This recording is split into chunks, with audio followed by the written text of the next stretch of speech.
thing going. This candle's making like a cartoon bomb noise, like the wick going. It's like.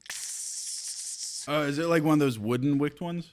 No, it's not. I don't know why it's a very simple candle. I don't know why those popped off in popularity. And why they're so much more expensive. Yeah, they're a noisy candle. Who the fuck needs that? It's a can. It just makes too much noise. It makes actual smoke. It's like prank candles you put on a cake to fuck with someone. How about we put those in your house for comfort? Fuck you, big candle corp. Yeah, I don't get it. This is a very special episode. Yeah, this is episode 100 of the Forehead Fables podcast. We have nothing planned. If you were expecting something big, here's your moment right now. I'm going to tell you. And if I could, I will blame it on my mom. I will ride this as long as I can. You've got 3 more months of mourning. This is like when Kanye lost his mom. This is going to affect me for years. Okay, so dear mama. Don't expect me to smile ever again or anything. By the way, I think I'm expected to speak at the funeral, and I'm not looking forward to that. Believe it or not, public speaking is not a strong suit of mine. I had to speak at a funeral when I was a kid, and it was very awkward. As a kid? Yeah. That responsibility sucks, dude. Well, it sucked, but also I've only regressed as I've gotten older. When I was a kid, I was handling it pretty well, and my dad they wanted him to speak, but he was just like, oh, my dad's dead, and he was all sad. So they were like, my grandma and him were like, why don't you go up there and say some words? Like, it wasn't even, I didn't even have anything prepared. You didn't have anything prepared? Yeah, at least I know in advance. So also, like, 2 years, but when I was even smaller boy, it's a really funny picture. I'm like this big, and I'm in a little suit. Like, it's just a cute photo because I look like such a little dork. I was the best man at my dad's wedding when he got remarried, and I had to give a best man speech.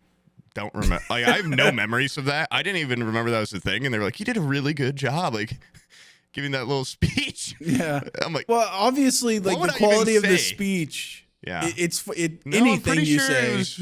It wasn't like I wasn't rousing. So little. You did an insanely rousing so speech little as where a I'm 4-year-old? just like, I love my daddy. I wasn't 4. I was like 9 or 10. Oh, okay. So, or like 8. Yeah. I was like a full-grown man at that point. So I was probably like, like shuffling my little papers. No, I bet there's a video of it somewhere. It's probably exactly like, my daddy and my stepmommy are so good. Yeah. I can't imagine it being that good because I'm trying to think mentally what is an 8 or a 9-year-old like, and I just had a 9-year-old over that was like family, and he comes into the house and he runs into the kitchen, looks at me and goes, "Do you play Minecraft?" and then he started telling me about all this Minecraft shit, and I'm like, oh, is this what I had to look forward to with my nephews when they turn 9? Is just running in and going, you got games on your phone? They're Minecraft? all fucking, dude. Well, first, I definitely peaked with my speech abilities in like 8th grade, and now this is episode 100. Shut that dog up, dude. I know. Shut that damn dog down. And have standards on this show. I was like, I did public speaking shit in 8th grade, and won like a state competition with my team, whatever. And then in high school, I was like, I got this. Like, I'm good. And I gave a speech in a like remedial English class, basically, and my legs were shaking so bad I almost buckled. Because I forgot that the whole difference was that I planned and practiced my speech for like 2 months. Yeah, you practice in front of the mirror. Yeah, and I you never make months, eye contact with the people in the audience. And I thought I was just like good at speaking after that, and then so I just wrote the speech like day of. I was like, I got this. And then I looked out at my class of like 11 people and was just like, oh my God, like what the hell's happening? Also, your nephew, looking forward to thing you were talking. I'm really good today in segues and speaking. I just saw my nephew.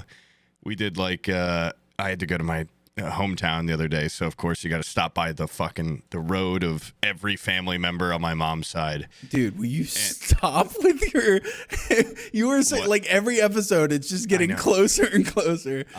They live on a myriad of streets all across, dispersed across the Northeast. You don't want to try to infiltrate the street. My brother just got a really badass bow. Oh, okay. And he's just been popping it nonstop. Leak the really address. Good. Let's get him some practice. Yeah, I went over there, and my nephew, like, normally he comes out and he's like, "Oh, Uncle Sam," and like, gives me a hug, and so he's like, I don't know, 6. Yeah. And I went in there. I was outside. I'm like, where the hell's the little guy? Oh, he's inside watching YouTube. And I went up to the outdoor window and like knocked on it, and he opens up. I'm like, what? Yeah. I'm like, hey, buddy, like, love you. Do you love me? And he's like, no. And I was like, okay, you little bastard. No more Star Wars toys if you don't come out here and give me a hug. And he's told me, I've got YouTube now. I don't need Star Wars. Oh, and he's just started watching. As a YouTuber, though, I like to hear it. I'm on this guy's side. Okay, we'll go ahead and subscribe. Ring that bell. Okay, let's get some views going. Yeah. But no, it's scary change. Did you plug PoopTube? No. Did you say, boy, not. Do I have a channel for you? No one on that road needs to know any of that stuff. And then, dude, also, just while I'm in the memory bank of this visit on that road, my little Kentucky grandma, listen, I love her to death, but we've talked about this before. Like, we've never been ultimately like super close, but she's just like the classic little like white haired, like, oh, hey there, like, you hungry? Yeah. Like grandma. Yeah. And my mom was like, you need to go stop by and see your grandma. Like, she's back on dialysis. Like, you need to go say, hey, like, just stop in. And I've got like 5 of my friends with me. She's like, just stop in for a second. It's never. I'm like, it's never a second. I'm like, there's no way to go see grandma and be like, okay, bye. I let my friends off the hook. I'm like, you guys don't have to come in here. Like, I'll go in here. It'd be a cool house, but it's just the creepiest. Like, she's really into old dolls, little porcelain dolls everywhere, and little angel paintings. And for like 20 minutes, she's just in her little chair and. Go downstairs. She has to get in the little fucking like down the stair thing. And she was just like, have you seen my new angel painting above the bed downstairs? I'm like, no, Grandma, I haven't. She's like, go look at it. And I go run down there and I come back up. She's like, have you seen the new backsplash on the top? I'm like, oh, I just got sent around, which is like kind of way sad because I know she's probably just like an old lonely person like so many. Yeah. And just wants to talk. But also, I'm like, I want to be over there shooting that bow with my friends. And, my grandma, she's always been this way. She's so like depressing, but kind of just in a realistic way where she's not trying to be depressing. It just comes off because she's like, hey, there's my Sammy boy. She don't have TikTok. I know. So she's unplugged. This sad existence. She's like, how are you? Good. How are you, Grandma? Oh, always forget to not ask that question because every time she's like, well, not doing too good. The dialysis is making my bones weak. And she's like, look at me now. I just weigh 104 pounds. I'm like, Jesus Christ. And then she's just like, oh my God, it just gets so unnecessarily sad. Or she's like, yeah, I'm not going to be around very long. Like, yeah, you see a painting you like? Maybe you can get that little painting. And then she brought me into like the room of memories. And it's just little pictures of everyone. She's like, do you have a picture of me on your fridge? I'm like, no. And she gives me one from her like 30 years ago. She's still a very old woman in the picture. Yeah. She's like, look how good I looked. Like, here, I want you to have this. I'm like, what the fuck is going on? Like, I was just cleaning out my grandma's house, and I found this picture of my grandma from like 1995. And she was sitting there looking at it like, man, I wish I had hair like this still. And I looked at it, and she looks like fucking Muriel from Courage the Cowardly Dog, like just full ass old lady. I'm like, that's what about this picture from you from like 1938? Yeah. What about that one? Yeah, this one where you look hot, Grandma. Yeah. What about you with like actual hair? This is beach day. Yeah. No, I found some weird risque photos of my grandma in like a swimsuit, showing leg off and everything. This lady was always like skirts below the knee type gal. Ooh. And at some point in the 50s, she decided to cut loose And I thought that rock and roll came yeah, in. Yeah. Elvis, yeah. She saw one hip thrust on TV and it destroyed her mentally. I'm going to have sex with 1,000 men now. Yeah. I love visiting grandma. Love the little weird interactions. Yeah. But what's funny is my grandma, like, it's weird. Now, by the way, I'm in charge of a 90-year-old woman, right? Yep. And everyone's dream. Everyone's you're dream. Living it. Yeah. And she doesn't have like really any income, right? And so, but she's always taking care of her bills. I could help her get income. Yeah, I'll show you some pics from her from the 50s. Sorry. Excuse me. Yeah, but she still, I guess she wants to seem self-sufficient or something like that. So she goes and gets the bills out of the fucking mailbox and loses them. And now there's like very important estate paperwork that has been sent to the mailbox. And she's like, she'll call me and be like, I found this bill from this place. And then I'll come by later. I'll be like, where's that thing? Where's that bill? Nowhere to be seen. I've torn apart her house. It's gone. It's gone. I have no idea where the fuck it went. And so now I have to go over there and basically attack her mailbox before she can get around to it and divert her mail to my place through the slip. Yeah. And so I give her shit that just seems important, but it's not. It's like, those extend cards. your car warranty and all that crap, and like Southern Living magazine. Do you want to renew this? Like, and so I give her like all the junk mail, and she goes through it. Oh, there's nothing important in here today. But managing an old person it's hell. And by the way, you mentioned depressing. Very, very depressing. They're very aware that they're not long. Because, my grandma's 88, I think. Yeah.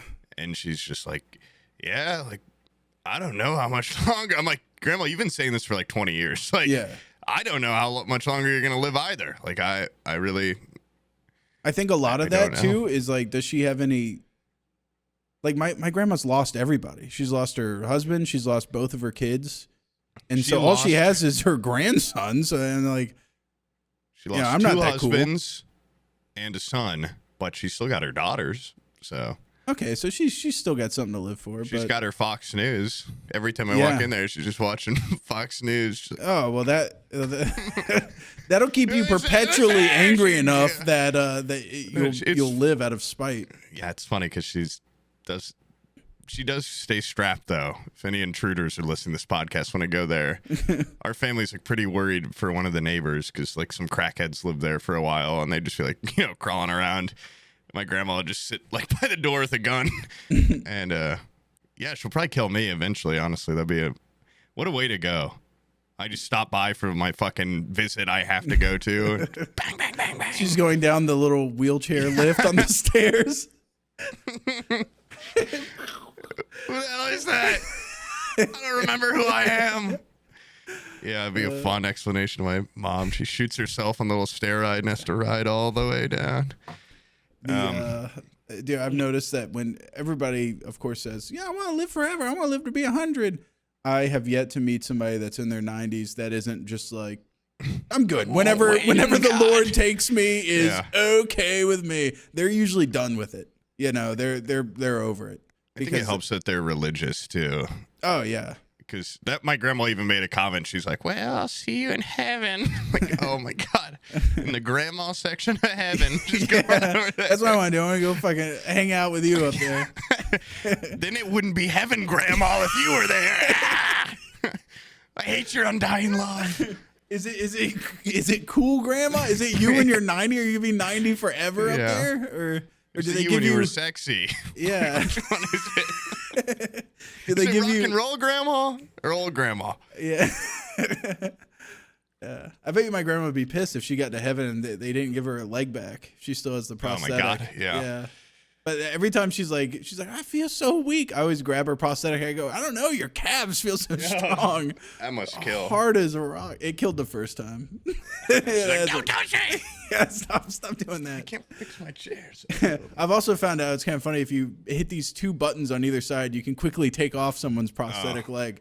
So good to know. She said two different types, and they both had the way that they work is you put on like a rubber sock onto your stump, and it has like a ratcheting like pole out the bottom, and then you stick it down into the prosthesis and put your body weight on it, and it like clicks. You hear it go like, and it locks in.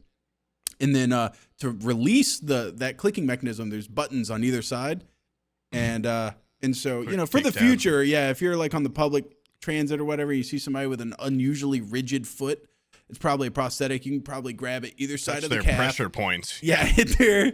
Yeah, do some kung fu pressure points on either side of their calf and pull their leg off in an instant.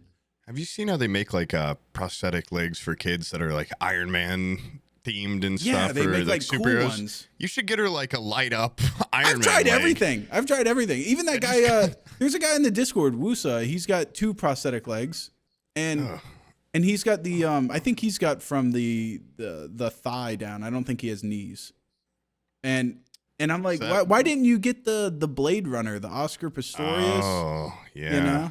Or the there's like different ones. Are you talking about Blade Runner from Blade Runner the movie, or are you talking about Blade Runner like those springy blades that people run with? The springy like it looks like a goddamn scythe. Yeah, like a scythe. Yeah, it's like a hammer and sickle. Yeah, he said those actually suck for anything other than sprinting. He says they're incredibly uncomfortable just like walking around. Has you seen Kingsman? There's that villain in Kingsman that uses them to like cut people's heads off, and she seems pretty agile. I don't know. That's true, yeah.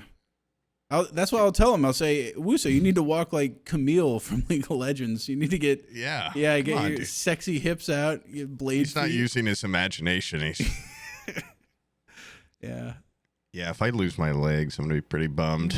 Pretty bummed about it. But yeah, I would definitely, even with my job, I'd rather lose a arm easily. I'd rather be one-armed. I'd maybe rather. I mean, actually, fuck that leg. Yeah, one leg. I would rather lose legs than arms for sure. But this if it was is hard to replicate. Yeah. The pirates got down the peg leg. You just you really need to stick a future where there's like because prosthetics are also so insanely expensive, but like cheap augments that you can put on it, like take it off, bam, big dildo, for girl pleasure. Yeah. Or guy. And then, maybe like boom, a big lighter so you can light a cigar. Playing with the kids, Nerf ball. Yeah, like Nerf ball launcher. Yeah, playing with the dog, tennis ball. Yeah. Bow and arrow attachment. I mean, if that was an option, definitely. You're a contractor. You can get like a sawzall on there. Like, do carpentry. Yeah. Yeah. Big sky's the limit. Yeah. but a hammer fist. Yeah. With our modern day restrictions, I think I'd rather lose a leg. Yeah. I bike, but I don't really run much. The other day I would be really tempted to just get one chicken foot. Like, I think it would be funny to look down and you see one shoe and then one what looks like chicken foot. Yeah, 3 feet with talons. Because it'd be funny if you're wearing like a suit and you just see a chicken foot sticking out from underneath. Would it be in a little suit shoe that prongs out, or just a naked one? Maybe like some sort of 3-pronged flip flop that you could put on it. But no, I think just a naked chicken foot I think would be funny.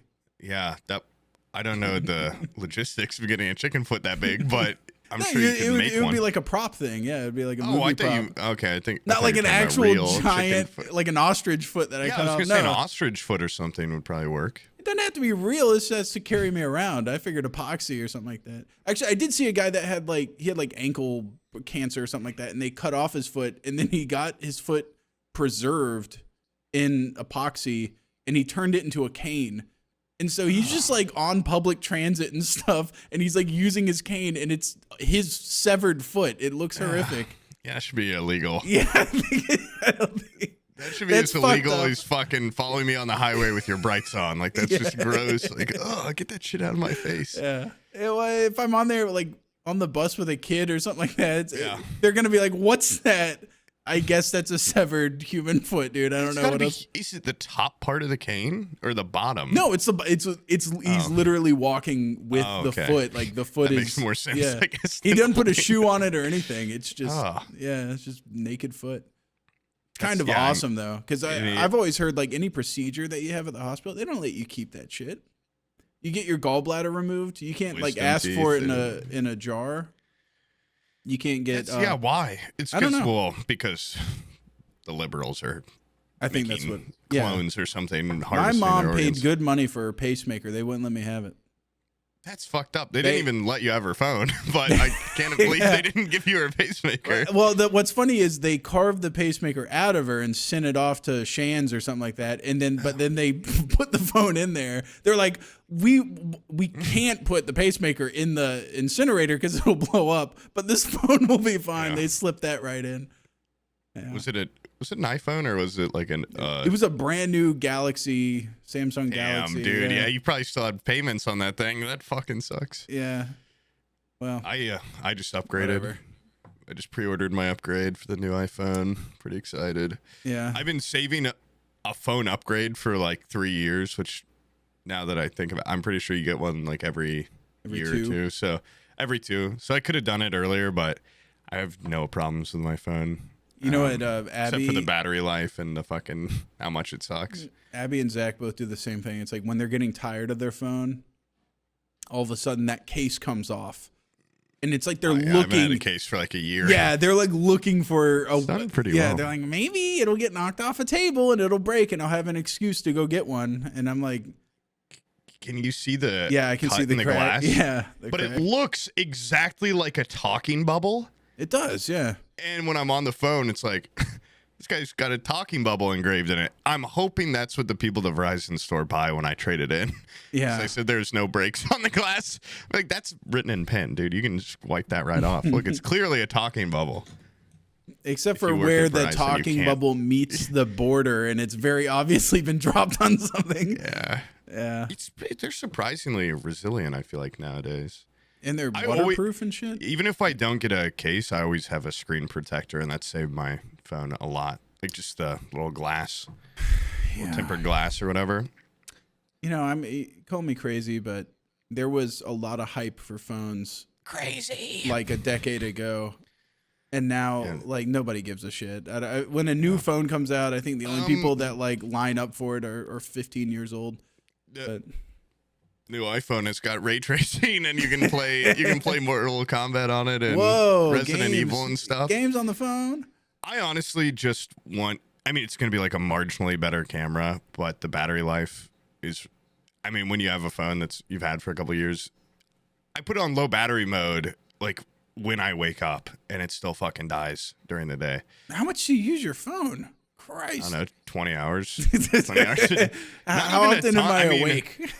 I mean, you'd be surprised how much TikTok and Marvel Snap can drain a phone battery. Yeah. But, not on the new one. I actually have no idea if the battery life's that much better. I just want a new phone. And it might get here before TwitchCon, which would be cool, because then I can go, look at me, everybody, look at new phone. And people might think I'm cooler than I am. Or more important.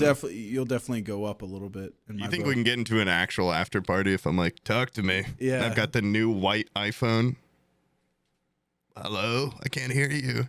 Yeah, they won't let me in for some reason. Yeah. I need you to come down here and fucking kill these guys. They won't let me in the party. Yeah. Do you think we'll get into any cool streamer parties? No. I don't think the words cool and streamer party are. Does that all go together? Oxymoron. Yeah. You think we'll get into any weird Carrot Top parties where Carrot Top's playing? Do you want to go see Carrot Top? Yeah. Yeah. Okay. Yeah, I'd see Carrot Top. Awesome. For inspiration, just to get me back. Dude, he's one of the highest grossing comedians of all time. That means he's the best. The more money, the better. So. Yeah. Him and probably Penn and Teller are the best magicians, and Carrot Top rules. Seinfeld's one of the best comedians. He's the richest, certainly.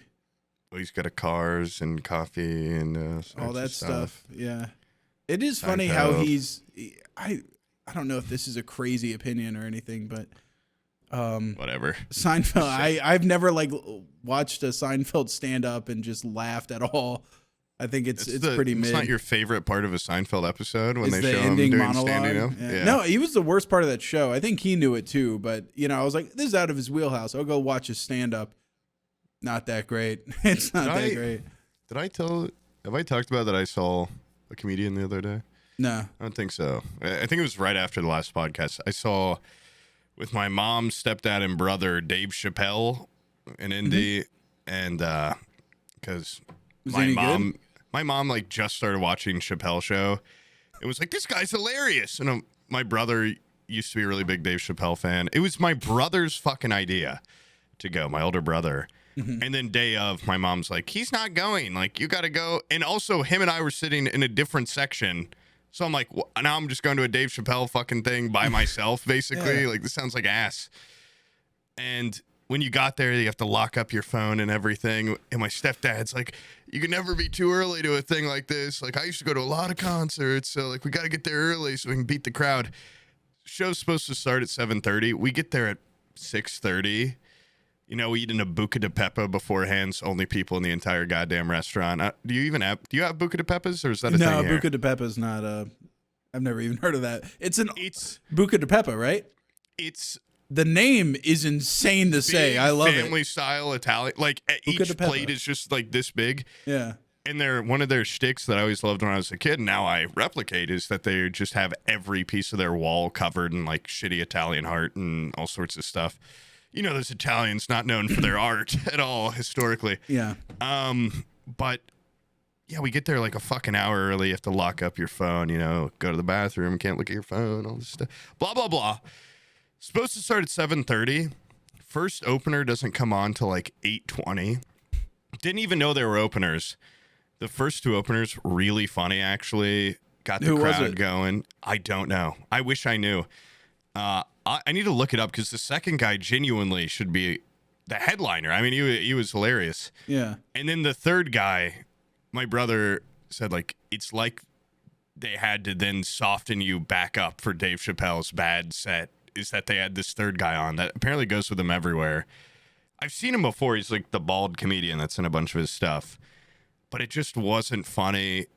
And not even for like, so I'm not there like Sensitive Sally, but like, of course, it immediately starts with like, women today get all these words like safe space and, you know, pronoun and all. I'm like, oh, dude, is this just gonna be like the last 3 Dave Chappelle Netflix specials? And then Dave Chappelle goes up and, you know, it's cool to like see him.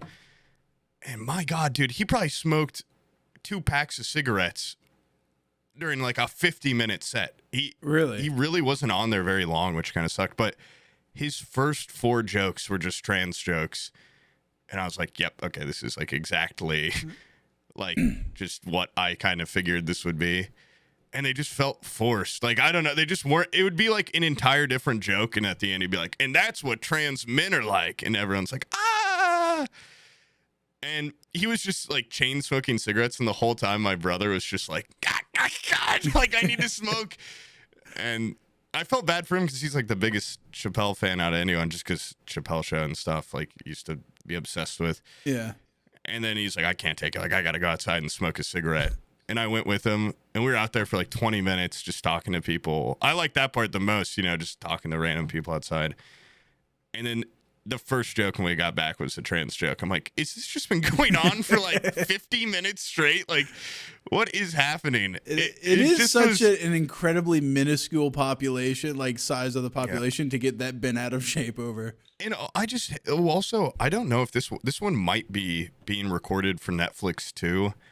Or he just, I don't know, at the beginning of the thing, it had like the Netflix logo. Supercut. Well, dude, it had like the Netflix logo, and then it had a bunch of words like written in like a yearbook or something, and then they circled the first one. This is when I should have known, like, okay, this is what the first one was like non-binary.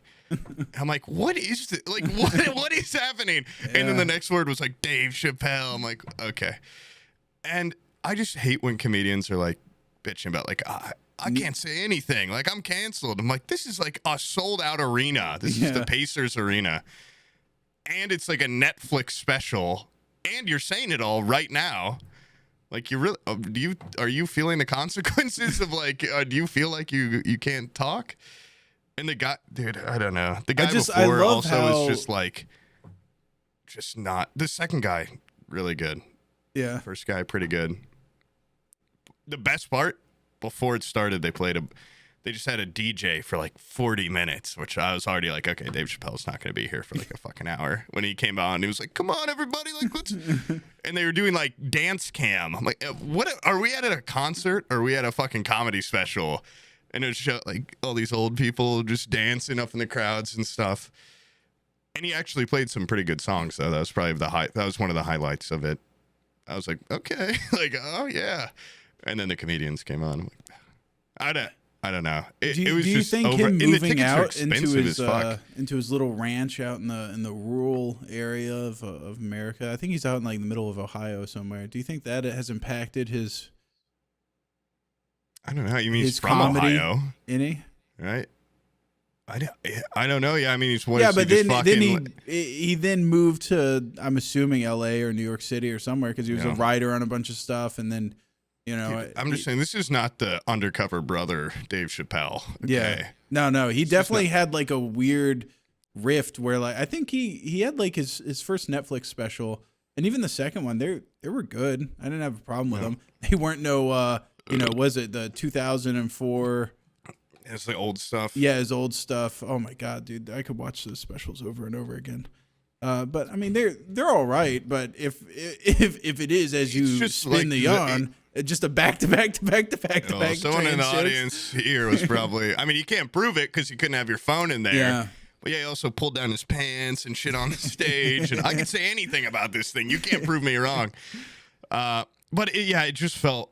I don't know. Maybe I was going into it just already being like, I hope he doesn't just make trans jokes, and then he did. And I'm like, Jesus fucking. But even my brother was like, this guy fucking sucks. Like the first two were so much better.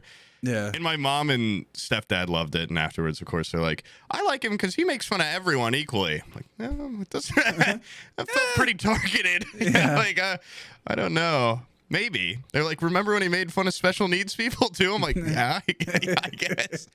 Like, he really punches down. I love how down he goes. Oh, equally. He punches down in every direction. With one fell swoop, he gets everyone. Yeah. Everybody. There were definitely some funny parts. Like I laughed a couple times. He had a good speech at the end, and I'll have to look up what the first and second guy's names were. The third guy, Jesus Christ, dude. It was just he had like one joke that made me laugh, and the rest of the time he was just kind of like going like like very physical, like screamy comedy. Is this the bald guy? Yeah, that's and he's on just, his show. You can just tell he's old. I forget his name. I forget his damn name. Which I feel bad because I told my dad I went, and he's like, "Was that guy there? Like, I love that guy." Yeah, you know, he's in like the Rick James sketch.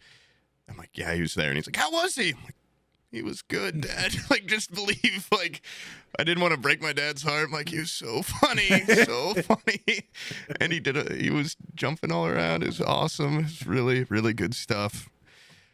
I don't know. But also, the only other comedy experience I've been to is like really small comedy club, and it was funnier, but I don't like it because of it's interactive. And I just never like to be called on for anything or like, hey, like, what do you do? And when I went to one with like my intern friends when we were in New York, the guys just constantly were like, oh, look at that table over there. Like, what do you got? What are you fuckers talking about? And I don't like, I got to find a middle ground where it's a big enough crowd where they won't look at me. Well, I'm not like a stand-up aficionado or anything, but I've noticed that there's a lot less written material because a lot of crowd work these days. Crowd work has become like the new thing, and so you see a lot of. What do you do, you stupid fucking little bitch? And then everyone's people are like, there used to be a time where if you heckled, you were just like this big piece of shit, and now they're like, please, like, please, somebody heckle. Somebody weird looking heckle me. To have a back and forth with. Because they have nothing. Bald man to heckle me now, or I'm fucking ruined. Yeah. I need my TikTok clip. Somebody with a disability, please heckle me. Have you seen that Key and Peele skit where they're the hecklers and the guy's like going back and forth with them, and then there's the little burnt up guy in a wheelchair, and he's got the like robot voice. He's like, "Do me, like heckle me." And he's like, "Nah, man, like I don't think so." And like it keeps going around like a fat guy. He's like, "Oh, you big fat bitch," and like bald guy, and then it keeps cutting the camera to that guy, and he's just like fully disabled and total burn victim. Like, I can take it. Like that's the kind of person you need to go after to get a great TikTok clip. Yeah, I'll be canvassing the hospital and be like, "Do you want free tickets to a comedy With show?" the burn ward. Yeah, you're a hero. Here, Yeah. come to my front row. Oh my God. Throw a big bucket of water on him and scream at him. Yeah. Yeah. You will be laved when you walk up. We'll put a mic on you. That everybody in the Everyone's got crowd. one, Yeah, yeah. everybody's got a mic. Yeah. You know what? The more I followed the subreddit for stand-up comedy, and it's just like a lot of like small-time comedians and stuff. And I did think that would be cool to do. The more I watch it, the more grueling it seems. It just seems like it would hurt to do. It seems like a lot of getting punched in the gut and then drinking yourself to sleep that night and then waking up and slapping a smile on your face. I do have those things already, but yeah, I don't have the. It takes a lot of courage, I think, to do that, and ability to fail. And some people are just so afraid of failure. Yeah. That, it would just be mortifying if it totally flopped. But then there's people that leverage like it failing to make it funny, like you're in on it sucking. Yeah. Which, I mean, doesn't make it totally not suck, but it lessens. I know this fucking sucks. Yeah. It makes it a little better. Like Larry David's old stand-up. He would just go up there and he would end up just screaming at the audience and walking off. Yeah. You people suck. Like as soon as they wouldn't laugh, he would just scream at them and stomp off stage. Stuff like that. Yeah, it can be funny, but also you pay a lot of money to go there. You probably don't. Dave Chappelle come out and farted in the mic and just dropped it. Probably it would have been funnier than his set, but I would have also been like, "What the fuck, man?" I went through 40 minutes of a DJ screaming at me, and then I've been here for 3 hours waiting for opening acts just for a fart. Yeah. Yeah. He's also gotten very like modern day. Like I'm a philosopher. Like I'm a modern day philosopher. I have all the answers. It's like, really, this late in your career with all that money, you've become closer to the common man and the struggles of society. No, you don't become a philosopher that late in life with that much success. You're born a philosopher. I and feel then you like slowly if you're, lose it. When you're like in with the, I guess, society, I feel like you're more inclined to have more insight into how things are. Not when you've been successful in show business for 20 years now. Yeah. I'm sure he doesn't know what the fuck's going on. That's why the only thing he does stand up on is just the trans people that he ripped on 10 years ago. What are people talking about on Facebook? Yep. Okay. Well, he's going to be pretty mad about this. I'm surprised he didn't, talk about football or something. It was... Anyway, that was what I did recently. Oh, also, I know you have... Well, I don't know if you want me... I don't know why you wouldn't want me to say this now that I go back on it, but you have Ring cameras, Yeah. and stuff. I just got some because I was home alone for like a week, and my big strong man wasn't here to protect me, and I was getting freaked out, just noises in the dark. And I got one for my back door, like a camera, and then I got one for my front door, thinking it would give me this peace of mind. No, it's worse. Never been more scared in my life than the day after I set it up. Also, because have you looked at the neighborhood watch community tab? The neighborhood thing is a fucking lie. Don't look at it. Don't look at it because they'll just show you there's just stuff happening that's posted on there that if you really look at it, it's not even near me. Dude, it acts like it's near me. A lot of mine are very close to me. Okay, you live in, and they're like the creepiest. It's like they came in the night they did not take, but they watched. Like it's all these just videos of people like peering into their windows and stuff. Yeah. And so many of them, they see the camera, just don't give a shit. Like try to rip on the door. And there's also this is why I don't even like taking Pip on walks out anymore. Like I just run around with him in the backyard. Because multiple times when I've been on walks, I've just seen a pit bull down the road, cross the street on its own. I'm like, okay, that dog will just destroy Piff. Yeah. And if I pick him up, then it's gonna destroy me. So one of us gotta die, and it's gonna be the dog. It's gonna be Pip, yeah, for sure. Yeah, and I have seen so many just fucking garage cam footage of pack of pit bulls roaming the neighborhood, and there's apparently some guy that lets these two white pit bulls out every day at like 3 a.m. and they're trained to kill cats. And there's like 8 videos of cats being killed by these pit bulls, and then he calls them back inside at a certain point, and they go in, and it's like, yeah, like we got a lot of people looking for these dogs. It's just like this.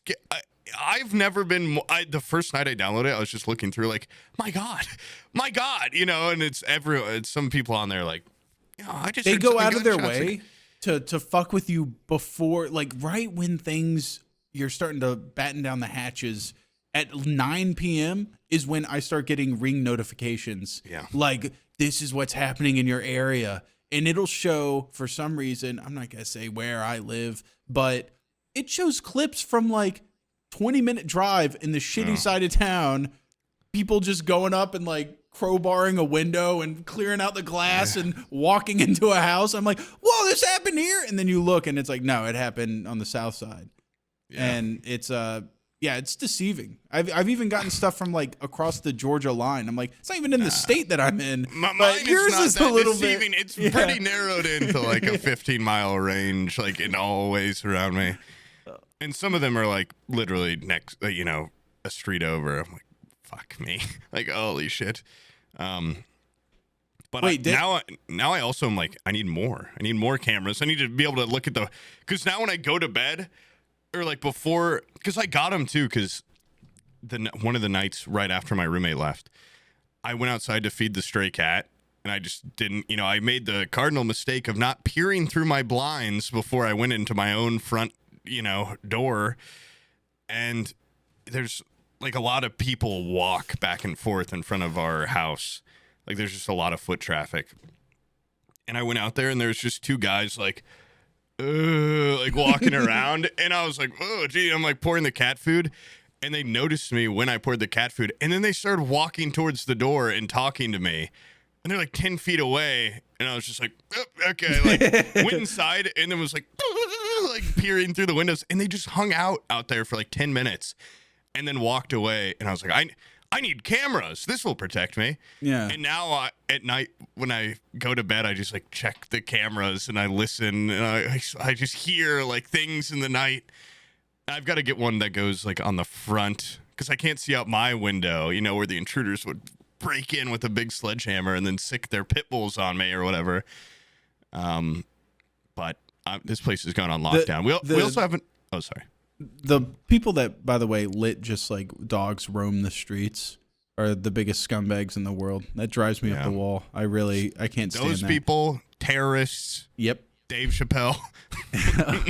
Dave Chappelle's third opener. And especially people that have like the pit bulls that just let those fuckers loose. Dude. It's like if you have a Chihuahua and you let it loose, or a Beagle or something, I'm a little bit less on edge. People are conspiring that they're literally trained to kill cats. Really? Yeah. Or they just like it. Yeah, or they're just really, really good at it. It's their own pastime. Regardless, they're killing cats. I don't care if it's the dog's ideas or some owner's weird dogs fantasy. Of war. Yeah. Yeah. Go catch me some dinner. Let some loose. It's just like, I don't want to walk around anywhere. When probably in like the late 2000s to like 2014, my mom lived at this place where it was in this subdivision that they started to make, and they were like, it's going to be like a big like residential oasis area. Yeah, like a big suburb. And then they quickly lost money in like the 2008 financial crisis, right? So it's just a bunch of abandoned houses, or it starts to go in and then it just abruptly stops. Yeah. And also a problem was there was some air land, like land that people had said like, I leave this to my children. And then they died. Like no, in like the sky. Air. No, yeah. That's called sky, but okay. But then those people, then a property split between 4 people, and then they go, I leave my section to my children, and so then it's like one person can own like 3 feet of a lot of land, if that makes sense. And they were trying to like track down all these people so they could just buy plots, and it got too complicated, and then the economy shit the bed. So, anyways, my mom lived in like this weird.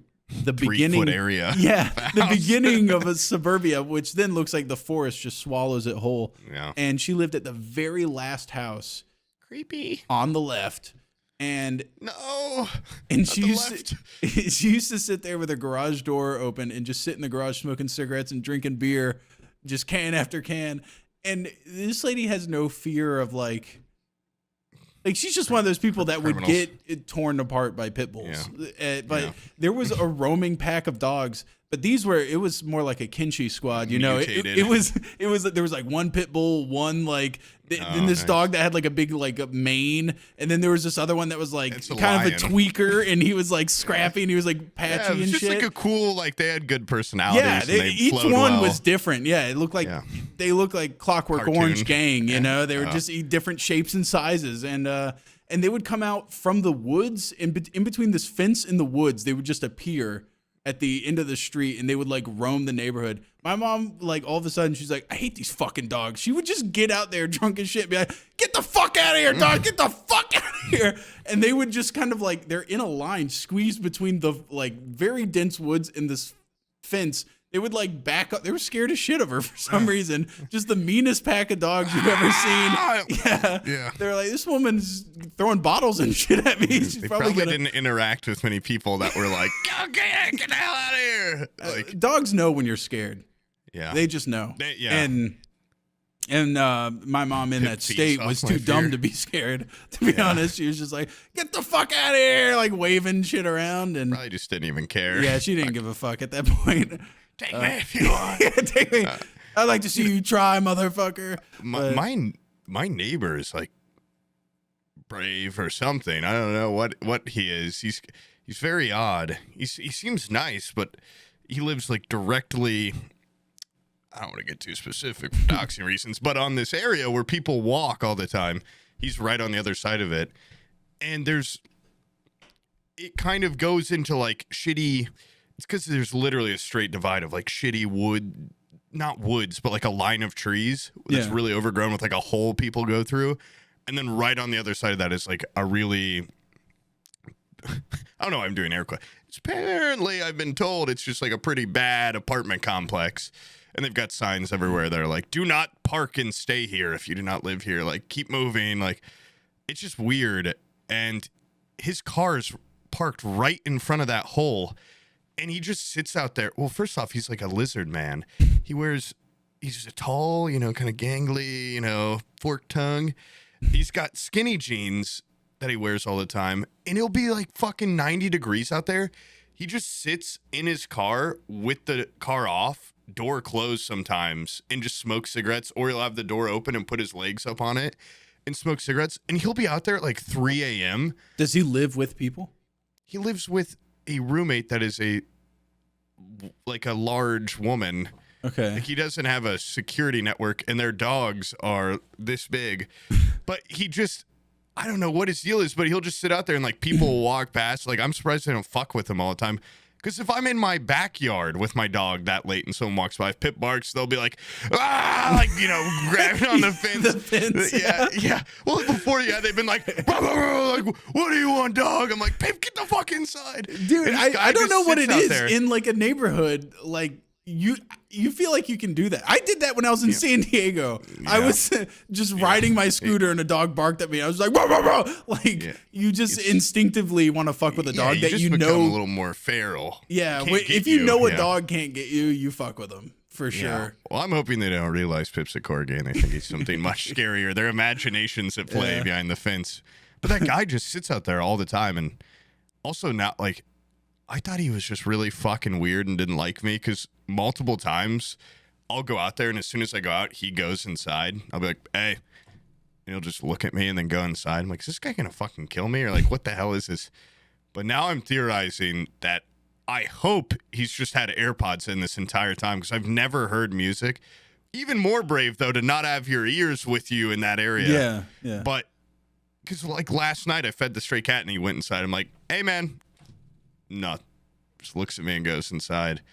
But I never hear music playing, and he's always on his phone. So, or maybe he's a day trader or something. But I don't know. There's something odd about. There was a guy that had a very similar vibe in my old neighborhood, and he would pull into the driveway, and then he would just sit there in his car with his head all the That way back. can be nice sometimes after a day staring of at the work or ceiling. something. Just, And I realized what it is. He's like 25 and he lived with his parents still. Oh. And he was like, Freedom. I don't want to. This is like the one part in between being my boss's bitch at work and then going inside and being my parents' bitch in this house. Yeah. I'm just going to sit in the car. And he sometimes it would be like 8:30 at night and he would just be sitting there idling his car, fucking just staring at the ceiling.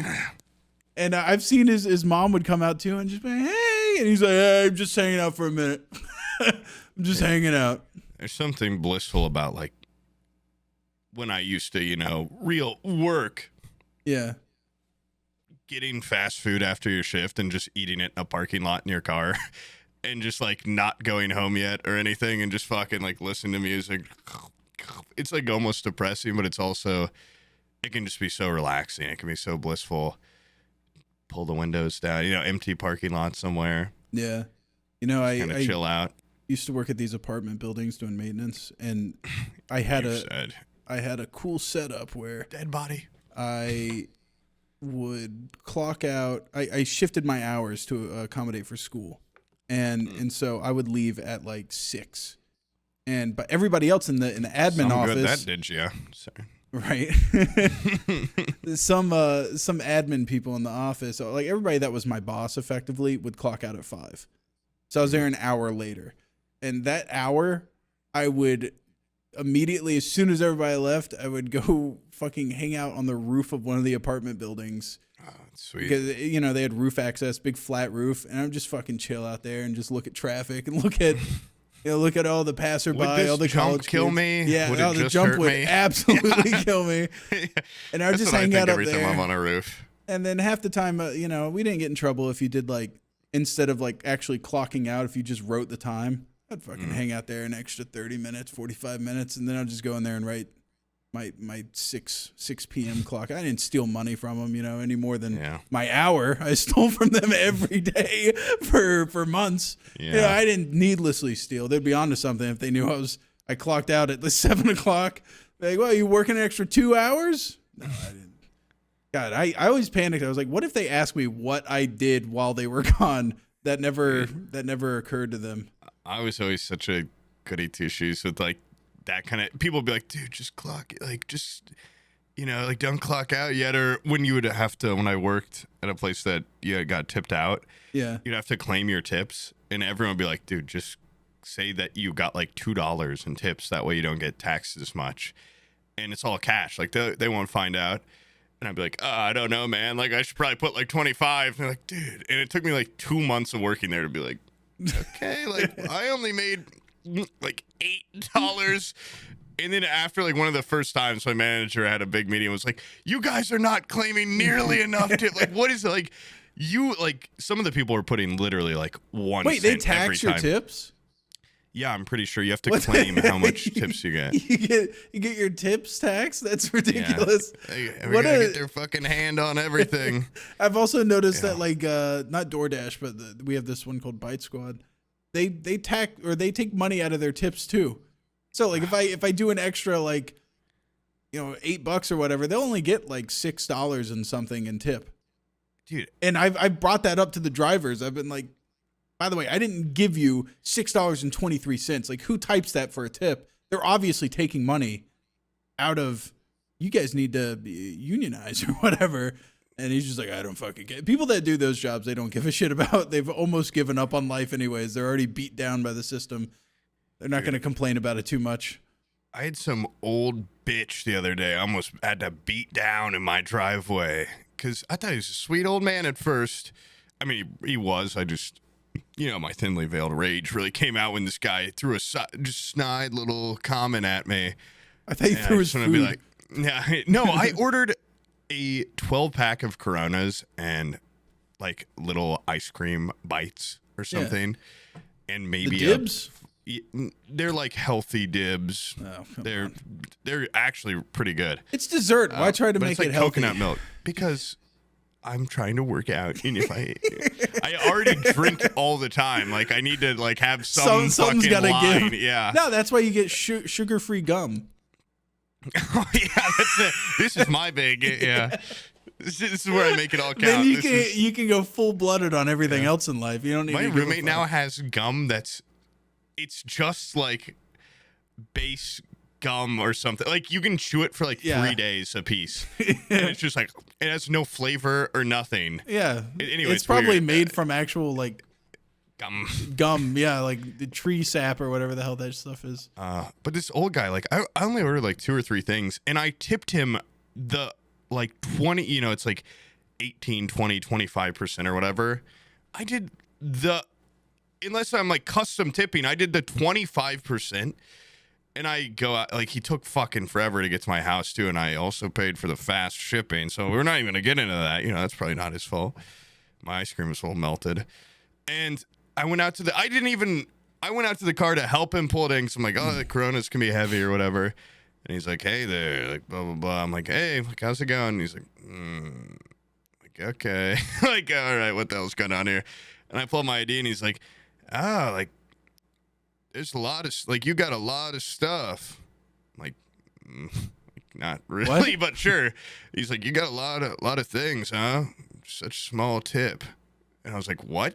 And he's like, nothing. I'm just saying, like, you got a lot of stuff and didn't really tip. I'm like, motherfucker, like, do you want me to, like, I don't know what to do in that situation. I don't like confrontation. Yeah. With my words, but with my fists, I was like, what the fuck is up, dude? And he just gave me like these snarky little like, oh, I guess it's enough, like blah blah, like, oh, woe is me, little old ass man. I'm like, yeah, I bet it does suck, dude. Like, I bet it sucks. But I tipped him well, and he was still, I would have gone inside and I would have said, you earned yourself a bad rating, too. You gotta... Fuck you. Yeah, fuck you. You got your shit tip and your bad rating. I pulled out my Zoom lens. I got a picture of his license plate. So I will be finding him. It was just such a, like, snarky little... It just pissed me off. Yeah. He's like, a lot of stuff, huh? No little tip. I'm like, what? Are you speaking in riddles or, like, what? Just, like, tell me what you mean. Go out and say it. Yeah, just say it. Call me cheap, dude. Just say it. No one's ever accused me of being cheap before, you old bitch. Like, I was just... And then it's like he got in my head. Now when I tip, I'm like, is this not enough? He's fixed. I already tipped too high. And now he's like, now I'm self-conscious every time I fucking tip for like 2 weeks since then. Yeah. I just see his little old face. I hear his voice. But what would you consider like an awesome, like, that's an awesome good tip? Because if I go to like dinner or something like that, depends where I am. Yeah, I'll do like 30%. But especially like there's a coffee shop I go to where the fucking lady behind the counter knows who I am, so I'm like I can't seem like I'm stingy, especially if they know. There's a person at my front door. Yeah, figure out who it is. So I usually give like, but then I've heard that 30 is like normal because apparently pandemic skewed everything. But then again, have you ever been to dinner with someone where they tip embarrassingly low? And we just went to a place where we were a big party. It was a hibachi thing. And they were like guaranteed, like the tips already added to the bill. Rich people too. I feel like they're just like, it was like they automatically did like a 15% gratuity because it was a large group. And they were like, they got their tip and walked away. And I was like, 15%. Yeah, so like throw them a little, and I know it's like I'm not even getting into like, oh well, actually the system should be like no tipping, they should just be paid whatever. That's not what we live in. Yeah, I hate when people. I would love it if I didn't have to tip. Yeah. That would be fucking awesome. But like my mom is like a real, like, she's always been like tips a fuck ton, and I normally try to if I'm gonna get a restaurant like 30, I will know what I do. I honestly probably tip too much because I'm not great at math and I don't want to do percentages. So I feel like I normally just tip like a fucking lot by just writing on the thing. Like that seems like a good amount, that seems fair. And if I'm at a bar, I'm normally, because that's why I spend so much fucking money at bars. Like I close out every time I get a drink so I don't leave my card. And I always tip like 50 to, sometimes I'm tipping like 100% because you tip the bartenders well, they start, giving you priority. Yeah. They start, making you stronger drinks. You pay it forward. Or if they're hot, then they go, wow, this guy's pretty sad. He just thinks this is going to work on me. Yeah. And I get something out of that also. So like at bars, I tip like I feel like normally very high, but it's different. And quickly. It's not like, yeah. You're you high oh my and God, dude. Yeah. Sam tips by going, $1, and that equals $3. Dude, I don't do nothing fast. And then all my right? name You have to is admit, General I am Sam. painfully slow doing anything. But I had never been more just like, come on. Like, you don't have to, because you literally just write the tip, do a slash through, and yeah, then you can do everything in life faster if you need to. But like, why did I need to? I was Life's short, dude. I don't want to spend half my time tipping. Okay. I like writing. It's very rare that people are like, "We need you to fill this out." I'm, all right, I'll take my time. My mom did that the other day because she's old. At Buca de Pepa, and she like got halfway through the Buca de signature and Pepa. was. I love the name, like, dude. I'm sorry. It's rocks. Yeah. And she got halfway through the signature and was like, oh my God, like, this is your card, stepdad. Like, you need to sign your name. And then she like scratched out her name and handed it to him, and then he signed. I'm like, they don't even look at that shit. They Like, don't even care. I just normally put a fucking check mark or you something. You took my receipt and just went. You just did like a screw. You signed for me. Just like doctor signature. Like, yeah, what you think someone at a bar is going to be like, that doesn't say Sam. Well, also my name is Sam. So, it's like. Yeah, they'll know. They'll know. This is the wife's card. Their signature on the man's card. What the hell? Like, what would even happen at that point? You get a free dinner? Or like, it doesn't matter as long as I think you don't try to do a chargeback or something like that through your financial institution. I mean, there is something to be said about, like, you at least on the total need to, like, do a line or something, because I've seen people fuck people over by adding a tip. like a zero. That's why I something. make sure I got all the numbers the way they should be. But even then they could just put a number in front. No, because I do I do the dollar sign. I take up I fucking box my numbers in so they can't doctor it. And it takes me 4 minutes per receipt to make sure, because I do my I do my first draft on my copy, and then once I know I got the math done, I go to the merchant copy and I fill it out. In pencil, and then you fucking rub it on, and then get the stencil on the real one, and then you go over it with pen. Yeah. Yeah, dude, Jesus Christ. In Vegas, you got to get that shit a little faster. Well, I'll just, me and you will be linked up via Venmo, because I really like that situation we had last time where I just gave you money and then you took care of all the Ubering and I'm not IGL. Well, okay.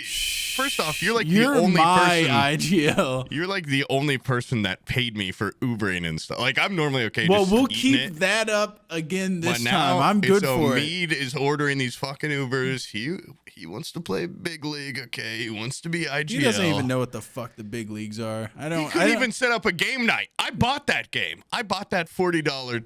What is it? Texas Chainsaw Massacre game. Yeah. Omid set the date. Yeah, he set the date and everything, and then he didn't show. You know what? I saw that happen the first time, and I knew my confidence in how Vegas is going to go dwindled. And then he tried to salvage. He's like, oh, "My bad, guys. What about Monday?" And he threw out a new date, and then I think he flaked on that one too, didn't he? Did it never happen? There was two attempts. We never played. There were 2 attempps he made and fucked it up. Installed. Yeah, I didn't even buy it. That's storage space. That's money down the drain. I'm also, he owes me because during his subathon, I'd never used bits before. Mm-hmm. And I thought I was giving him $50 of bits to add to the time.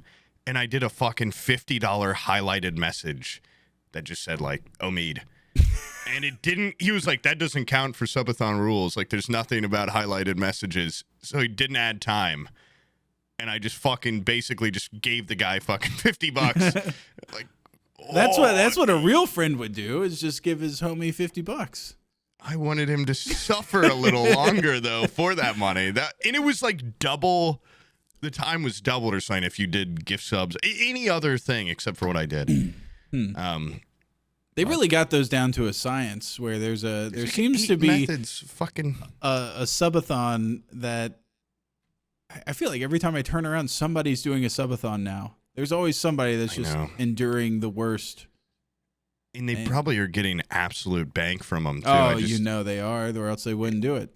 It's I mean, I couldn't do a subathon for 3 days probably. I would don't like much the aspect rather of the camera being on you while you're asleep. Yeah, that too. I was gonna say I'd rather take that time that you would spend on a subathon and then do like one really awesome, well put together like 4-hour stream. You know what I mean? Like Like same 10 amount of minutes work. just packed in, awesome. Yeah, the same amount of work. You're working for like a week or whatever if you do like a week-long subathon, but then you do one badass stream, whatever that may be. But If I do a 24-hour again, I want it to be like segment, because my only 24-hour I did was 24 hours of Tarkov for drops, and it fucking after hour 2, I'm like, I'm gonna fucking kill myself. And but I actually had a lot of fun on mine, but mine were like what I consider a long time. Yeah, which is like 14 hours maybe. I mean, that's was the longest. that's a long stream. I think that's a long time, and I was completely tapped out at the end of it. So I'm like, what the fuck? But I don't have the stamina that some of these guys have, and like you see Omid, he can. I sat there and watched some of his subathon. It was funny watching him get into like this in between being completely awake and just kind of he was just so mentally out of it. He was talking a lot and saying nothing. He was just like, He would also get like blasted drunk and then sleep like 5 hours and then fucking start again. I'm like, I could not do this.